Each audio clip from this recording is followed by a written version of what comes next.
Hello, welcome to the queue for the recap. Well, basically the roundup. This game is over. In January 1945, the Allies rolled the dice, or the Allies, the U.S. rolled the dice at the end of its turn, and with the variable ending, the war ended. So if it was going to continue, we'd be moving on there, but we're not. So turn 18 turns in. That's where your income was. There's your look at the technology, which you get a good look at that because version 4 is coming out, which is pretty much what, I know most people will be playing from here on out. And you won't see that kind of technology numbers, I don't believe. I don't believe you will. And then there's the Axis and the common turn. I believe there'll be, with the rules, a lot less tech, just based off the factories being bombed and such. So anyway, a look at the game. A few of the things on the last turn here. This Italian transport caused the U.S. a whole lot of grief. All that yellow is militias. A couple airplanes. They were ready to defend, although I think that by moving there, I know pre-war, once U.S. reaches a certain income level, they can attack these two sea zones, out from the U.S., any German or Italian units. So I don't know if that applies if the U.S. is already at war, though, if they've reached wartime income. But either way, a lot of chaos going on up there. The battle for the Atlantic is still dragging on. I was able to reduce the U-boats quite a bit, but with some bad rolling here the last two turns, they still are hammering at us. Now the good news is they aren't hammering at us too hard, taking 1 and 2 off that line, so not a big loss, but irritating nonetheless. Not much here. Back and forth, Russia and Germany, as usual. Russia did invade Turkey, which allowed Britain to invade Turkey. But that was the turn before, wasn't it? Yeah, because this turn I moved my fleet south to repair those battleships. Italy never came into the action, which, under the circumstances, you'd want to preserve your victory points. Italy, they had Rome, and they had 2 territories. What is that? Albania, yeah, I couldn't remember how to say it. Albania and Abyssinia, so that gives them 3 victory points. If they'd have gone to war, they probably would have held on to, well, maybe not. They might have lost those 2. Rome would have been safe, I believe, but that would have taken those 2 points away, and probably that fleet goes away and gives the United Kingdom another victory point. Either way, with Calcutta being returned to its rightful owner, that set FEC up good for the end of the game. The big battle was down here off of the south of Australia here. The Japanese fleet marker is gone. And surprisingly, the U.S. they lost quite a few ships, but it was all subs. So I didn't think that battle was going to come out like that. If I was going to predict it, I would have said that probably all these would have been gone. You might have had these heavy cruisers left, but maybe even less than that, maybe something like that. But either way, that fleet freed up some victory points for this fleet destruction here of Japan. Freed up a victory point for Anzac. And Tokyo is surrounded, and they are holed up as the last vestibule of Japanese resistance on the mainland. Now, I had set up that battle because I thought, well, that'd be cool to roll that just to see if that would have panned out. That's what it looks like on the battle board. But I saw on Panzer J's channel someone ask him, hey, why don't you roll out that battle? So I'm going to let him do that. But I may change my mind and add it at the end of the video. So stay tuned to the end of the video and I may throw it on there. We'll see if my attack, which is going to be the same as his attack, but we'll just see how the dice rolls come out on that. All right, so let's look at maybe some of the strategies that took place. And I'm going to go back to the Spanish Civil War, because in the beginning of that war, it was either the first or second turn. I think it was the first turn. This, it's not Republican. Yeah, no, it isn't nationalist. No, it is Republican.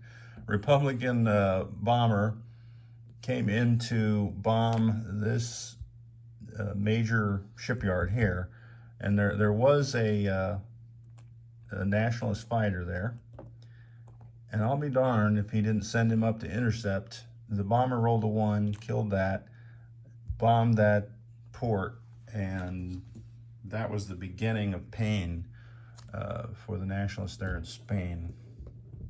Eventually, they bombed this port, which was also in their control, and then Germany had asked, hey, can we use the French port and get some Lend-Lease into Spain? In hindsight, I probably should have let that go just to give the Axis a chance. Even though the Axis would have got 2 victory points here, it takes 2 away from the Comintern for these 2 territories, but it also gives France 1. So you're only going down 1 against the Axis, but you're gaining 2 on the Comintern. However, that is water under the bridge. The next thing, let's talk about the elephant in the room here. France, relatively unscathed the whole stinking game. Germany took it, brought Vichy on board, and nothing has transpired since that point. Reasoning? There was a deal struck. And the deal that the UK made with Germany was UK will not land up and down the coast, bomb factories, parachute in and destroy all sorts and take places, you know. And in return, Germany wouldn't do the same up here, you know, with Britain. The convoy war was wide open. Let's fight that out. And that was mainly because whether I'm Germany or UK, for some reason, that's my favorite part of the game, is that stinking convoying. I don't know why. There needs to be just a game where you got your subs, or you're defending against the subs. I don't know. Call me crazy. But anyway, so we made that deal, and the deal was going to last until the United States came over with its forces, and then the deal was off. So we had a set point of time. Now, at one point, I think Germany might have had 10 or 12 regular subs and advanced subs, and they all snuck out around Britain. As I built a seaplane, so I was going to block one, and I was getting ready to build another seaplane to block. So I was going to block them and hold them up there just to give me some time. But they got out before I got both seaplanes on the board. And then they came and they parked down here, and I'll move them down here. They all parked right here off the East Coast. Ironically, at the very point where we were going to switch, Panzer J and myself, we had talked about switching our focus from the Pacific to the Atlantic. We had already built one transport on the turn before, so it was able to get out of Dodge before these subs came down here. I think when these subs were up here in C-Zone 8, the transport that we built managed to skedaddle across the pond there and get out of harm's way. But then when they all parked here, now the U.S., having no ships in the Atlantic, was going to have to drop destroyers, cruisers to try and help defend any transports that we might put to send across the Atlantic.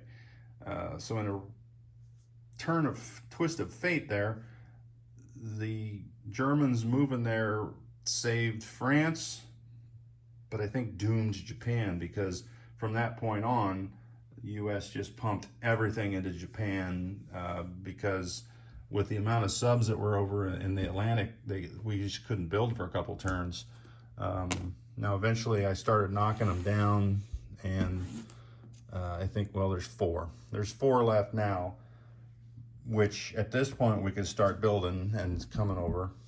But the Italians came over and kind of took our focus off that just for a second. But either way, we probably would have started building on this following turn, as Japan has its fleet's gone and Tokyo's surrounded. So the time was now to start our focus on Europe. However, the game ended and our treaty with Germany survived the whole game. So we did come down here and take Greece, which I don't feel was part of the treaty. And that was basically just, we're going to take that Axis point away, because at the time, on the victory point scale, you know, Russia was way up, and actually the Axis were, you know, pretty high as well. So we were dragging, you know, the at the end of the line here. So we needed to get some points or take some points away. So that seemed like a good takeaway point. And then just by a twist of fate, while we were here in Greece, Russia came into Turkey, so there was an opportunity here to get Istanbul, to take that away, or keep it away anyway, from the Russians.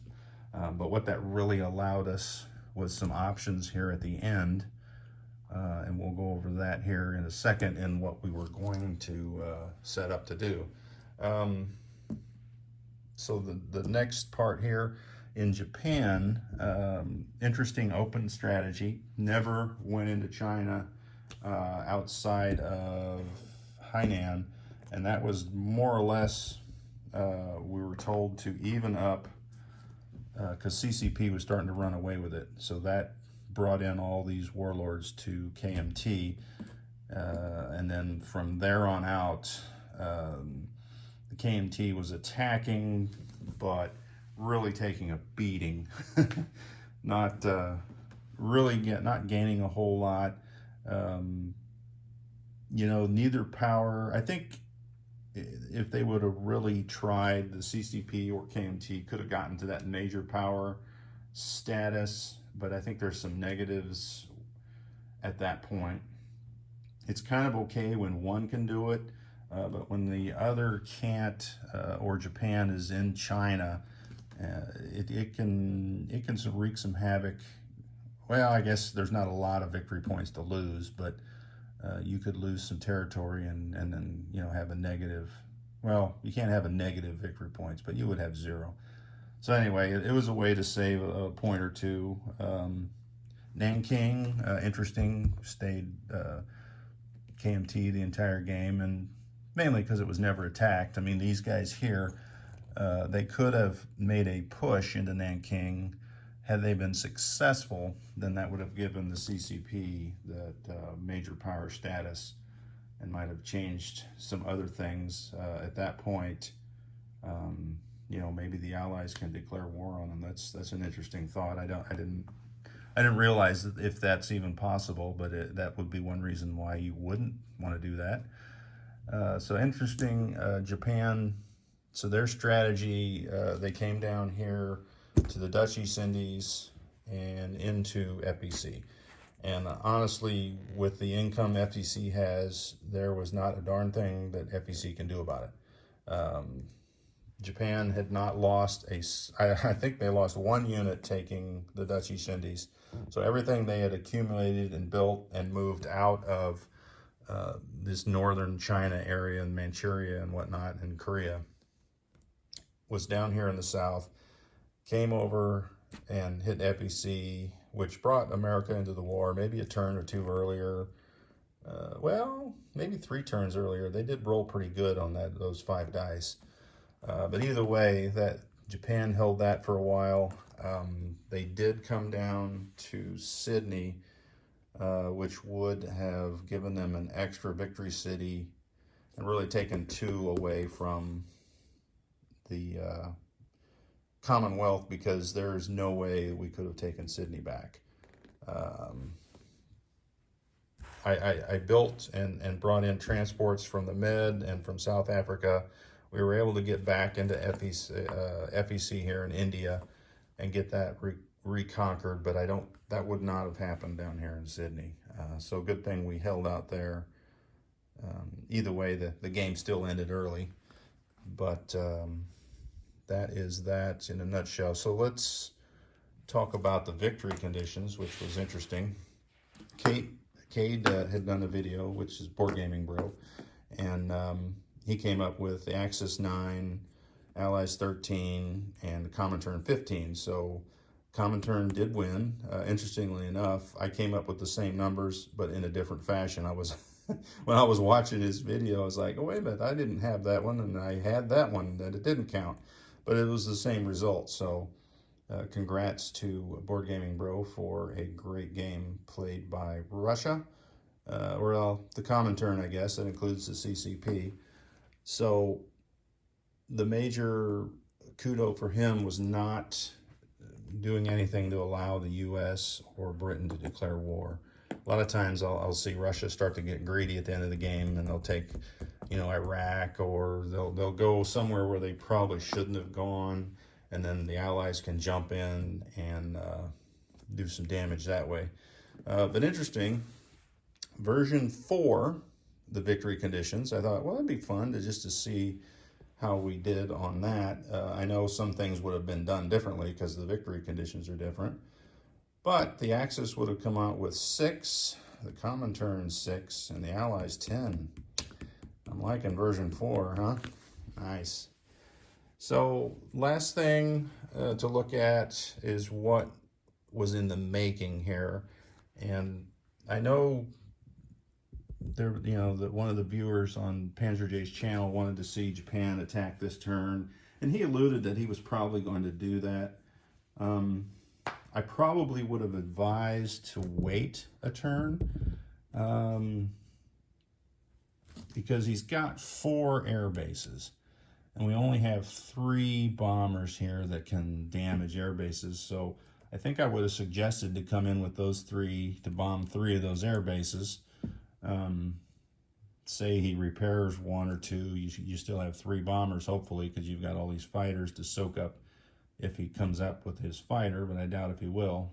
Now AA hits, there's nothing we can do about that, but try and knock out 3 of those air bases this turn, and then next turn, however many air bases are left, now you've knocked those out and you've got that city surrounded, so all those units are at a -1 instead of a +1. I don't know how that works with that Japanese home defense, so I'm going to guess that a regular infantry with that home defense would be 5, so they're in a city, so that'll be 6. But if it's a surrounded city, that 5 drops to a 4. That's my assumption.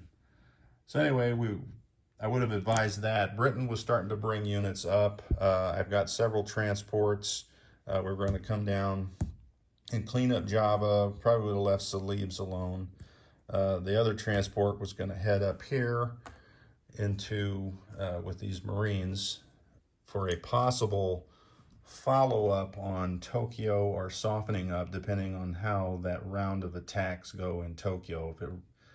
If it almost cleared him out, then maybe Britain could clear him out, on the next turn, or at least weaken him severely, that the U.S. could finish him off with what they could build, because they can only build 2 Marines here, 2 Marines there. They can upgrade this, so that will be 5. So on a follow-up round, they could only have 5 infantry coming in. And then whatever planes they lost, they would only have that many planes left. So Britain was going to come up to try and help.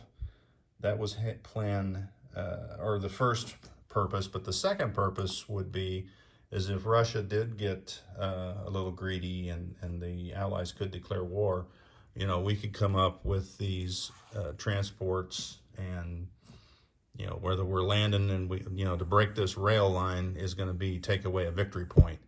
So, you would obviously send a paratrooper in and do that. Well, if the game ends, Russia doesn't have a chance to make that up.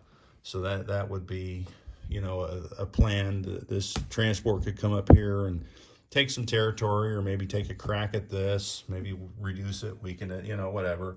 I also would have had a carrier and probably this fighter and jet fighter go north as well. So that would have given me a little bit of punch. The remaining transport, I probably would have built another one down here to keep these in line to come at southern Iran. We would have transports in the Med with this fleet to be able to come into the Black Sea. I was going to attack this next turn with the French.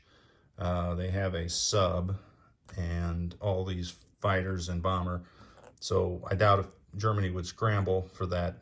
That would clear that so that our fleet could go all the way here to 36, and then we would have all these coastlines there to land on. Well, probably would skip Crimea because of the fort and coastal gun, but you got 1, 2, 3, 4. So you could land in 4 spots if I had the transports, or they were all undefended. When I'm sure at that point there might be some defense there, but who knows. So we were ready to come at Russia. The other thing on the north side, we were going to have 2 battleships, a destroyer, and possibly these 2 ships or one of these ships in there with a transport. And from there, we could reach northern Russia. So, you know, as much as I like your gameplay, Board Gaming Bro, we were setting up to attack Russia at the first opportunity. So we thought that the Axis probably at this point were not going to gain any victory points. We actually thought they might lose a few more, because I think in this eastern front here, Russia could probably pick up, because on the, which one is it here? The World Communism, where they can get 11 territories. They had 9. They could have easily picked up 2 here. So even if we would have taken Tokyo, and as long as we can't declare war on Russia, and I'm not sure if Tokyo gives us that option to declare war on Russia. I think Berlin does. If Russia takes Berlin or we take Berlin, then we can declare war on Russia, but that wasn't going to happen at any point in the near future. So there's kind of where what we were thinking as the game went along. Germany kind of shifted our focus to the Pacific with all those subs in the Atlantic just at the right moment. So kudos to Germany for saving that. Grief for them, but like I said earlier, that was bad news for Japan. So once again, congratulations to Board Gaming Bro for a well-played common turn game. And I will say that it was interesting not seeing Japan ever really go into China. That was new for me. All right, so I'm going to probably pause this, and I'll roll that battle here, and then we can compare it to Panzer J's recap and his battle and see if he wins this battle for Tokyo. All right, here is the mock battle of Tokyo, as it would have been on turn 18. No, it would be turn 19 if the game had gone one more round. Like I said, I don't think that we would have attacked Tokyo this turn without bombing those air bases and softening them up, because these militia defended a 3 with that home defense bonus, and these infantry defended a 5 with that home defense bonus. So now they're in city, Tokyo, which is not. So that doesn't look good to me. I don't know if the anti-aircraft guns go up in a city. I think it's just infantry that gets boosted in a city. They would get reduced if it was a surrounded city, but only infantry goes up. So we'll roll it as is, and we've got the only first strikes are these battleships. Since we have 5 five transports, that means we have 10 amphibious assaulting units. That gives us 10 bombardments. 2, 4, 6, 8, 10. All right. So as we roll, we got only 1. See, that's disappointing. So we'll take a militia off because I think we want these anti-aircraft guns to shoot down planes. So not very good. These guys are gone. I really expected a little bit more on the bombardment there. All right, so we've got a bomber, strategic bomber. It's 3 at 2. And, well, that gets 2, so that's nice. We'll move 2 down. All right, so now we've got 1, 2, 3, 4, 5, 6, 7, 10, basically infantry that are being amphibed. Oh, these 2 airborne get to be on 3 on the first round. And then 2 Marines that walked in. So that will be 12. So we'll do 6 and 6 here. And these are at 2. There's nothing.